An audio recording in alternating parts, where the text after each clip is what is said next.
Hey everyone, it's Bob Crossan, Senior Managing Editor of Water and Waste Digest, and today I have with me Stan Brown. He is the APWA President, and I also have Scott Grayson, the APWA CEO, who is making a return on our videos for this one. And we're going to be talking a little bit about the Bipartisan Infrastructure Law and its impact on the water and wastewater industry.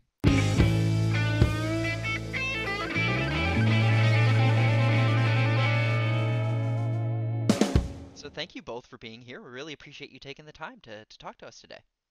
Thanks for having us. Yeah, glad to be here. Yeah, I mean, this bipartisan infrastructure law has been. I've never experienced a news cycle quite like the beginning of this year. Everyone is trying to get their feet out in front of this law so they can get some of that money. How do you see the bipartisan infrastructure law impacting public works in the United States? Because I mean, it's vast. It covers so many different industries. It is, and I would like starting by saying how excited we are.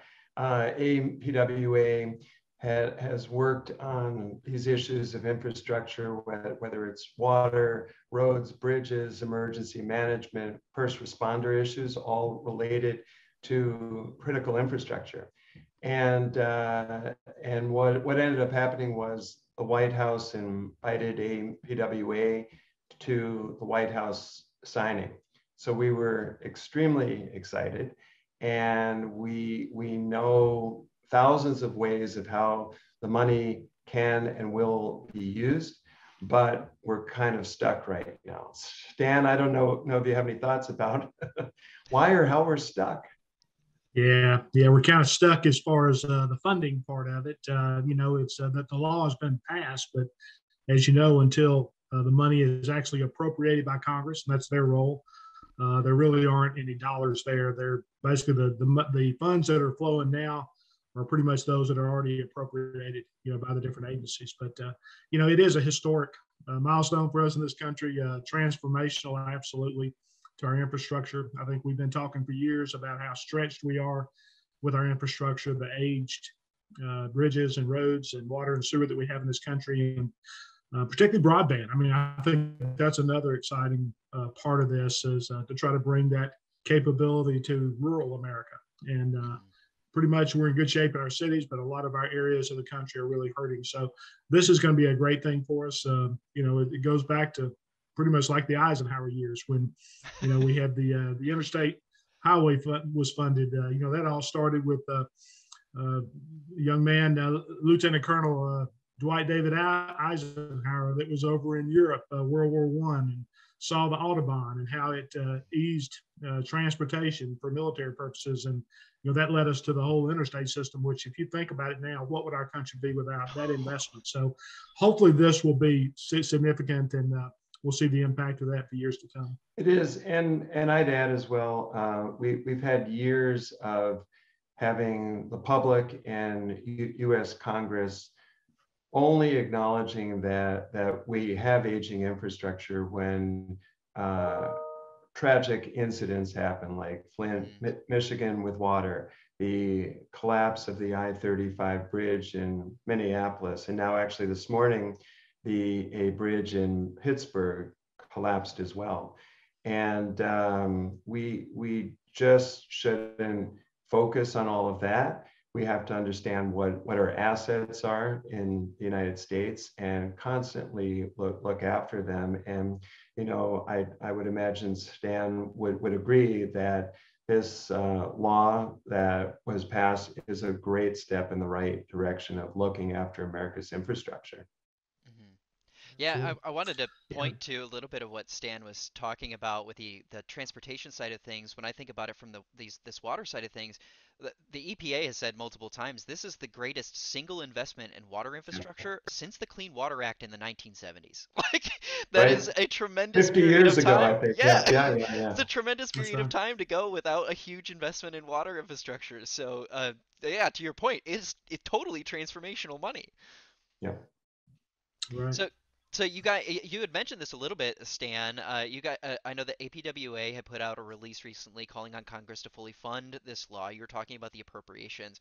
Can you explain what that position currently is from your understanding, and how what types of messaging you're trying to get across to Congress to make sure that things get across the finish line? Yeah, as many of us know that we're operating at the federal level under continuing resolution. That unless there's an appropriations bill that's passed, the funds that are there identified that's authorized by the law really are not available for use for the agencies of the government to share those dollars on down to our states and local governments to make infrastructure happen. So that's kind of where we're at now. It's great that we celebrate that that the law has been passed and the president signed it, but it does take Congress to actually appropriate the money, and that's just that's sort of like legislation 101. I mean, it's the way Congress works. I mean, it's that they have you authorize, but then you have to appropriate to make things happen. So that's where we're really trying to urge our congressional leadership to move forward and let's get these dollars going. I know we've heard that from the agencies, federal highway, federal transit, federal railway. I mean, it's something that they really need is to get that authorized to where they can, or not only authorized, but appropriated to where they've got the funds they can start getting these programs going, because they're getting queued up and queued up to go, but we just got to have the money appropriated. Yeah, that's right. And I would add, if I could, that we recently, APWA hosts a big cities counties group. So that's made up of the public works directors from around the United States in counties and cities with populations of over 500,000 people. And we met last month in Texas.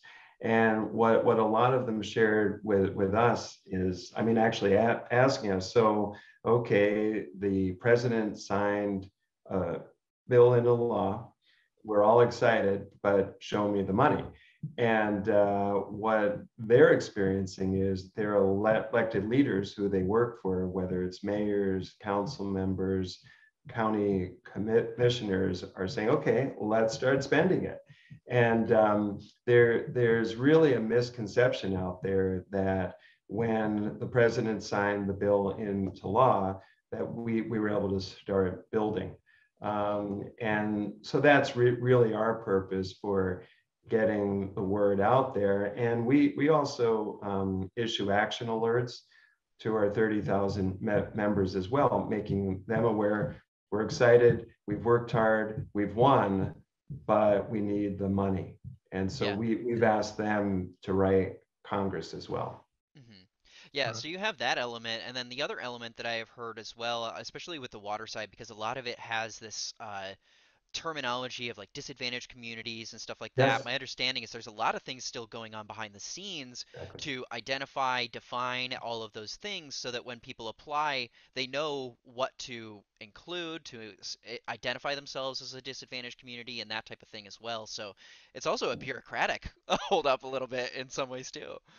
It is. I was actually on a call yesterday afternoon with the CEOs of the other water groups, and we spoke about that. And there was a meeting held with the water office this week, and they are working hard.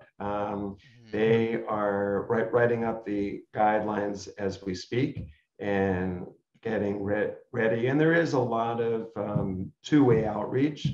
So, groups like ours are ready to help spread the word, disseminate the resources and information about how to access grants, money, in those ways. Yeah. Yeah, and Bob, also the the ARPA funds that are out there, the American Rescue Plan Act funds, where water and sewer and broadband were specifically identified as eligible projects to use the funds for. That to me is an exciting thing that those funds can be worked in along with other funds that come from the federal government and also at the state level and local level to make things happen. And I know in my full-time job, I work with the Georgia Municipal Association, and we're working very closely with our cities to make sure that we're doing projects that do fall within the intent of the ARPA law. And of course, we need to make sure that they're ready to go and they've got projects in the pipeline, to be able to do water and sewer. So I think it is an exciting day. I mean, I've been in local government and working with cities and counties for the last 34 years. this is the first time I've seen a situation where there actually are going to be some funds out there that we can make some things happen and get some projects done. So it's a very exciting time to be in the world of public works. Yeah, despite all the holdups, the optimism is exceedingly high. It was Right. something that Yes. we also noted in our Yes. State of the Industry report as well. It's like, there may be these holdups, but we know that the money is going to exist. It's just a matter of getting it to That's the right. right parties. Right. How are you guys as an organization trying to help get this flow of funding going? Like, are you encouraging your members to do any types of actions to help in this as well? Obviously, like you're taking some administrative actions, talking to other water associations, I'm sure other public works associations as well, and communicating with the federal government. But when it comes to your membership, what types of things are you trying to get your members to do to help reinforce the efforts that you're putting out there? Well, as I mentioned, we have an online action alert where we're able to email and text everybody. Please write to your member of Congress. We've actually had the highest number of responses right now with respect to urging members of Congress to actually appropriate the money than we've had with other issues, and that's positive. And then we'll also be launching a website with a whole host of resources related to where do you find the money, grants, who do you speak to, and we and our staff are working with each agency on a nonstop basis. So they're feeding us information as it emerges about bridge formulas and state funding versus local. So we're extremely plugged in right now, and as soon as we hear about it, we make sure all of our members in the United States hear about it as well. Right. And, one of the things that we're with that educational process, it's important that our members understand that there's a lot of these transportation dollars and the infrastructure dollars that are there. There will be programs that will, when the money flows to the states, that will require that the states also share about 15% of those dollars on down to the locals, because as we know, we got a lot of bridges that are on the national highway system, but we also have nearly 70 to 80%, depending on the part of the country you're in, that are local roads and bridges. And those facilities often are not as a high priority when it comes to the funding. But with this additional funding, it's there, and the fact that there's some incentive there for the funds to flow, a portion of them to the locals, and then the tribal areas. I mean, I think that's a very positive. And so cities and counties are really at work trying to identify their priorities and make sure that they have their planning effort done and get on board to be able to make use of those funds. Yeah. Well, thank you guys so much. This has been a great interview. Learned a lot about kind of where things stand and everything. And for everyone who's watching, Scott had mentioned these resources, so we'll make sure to link to those in our video description so you can access them as well. And Scott and Stan, thank you so much for your time. I appreciate being able to talk to you guys about this particular element of the industry. Thanks for having us. Yeah, thank you.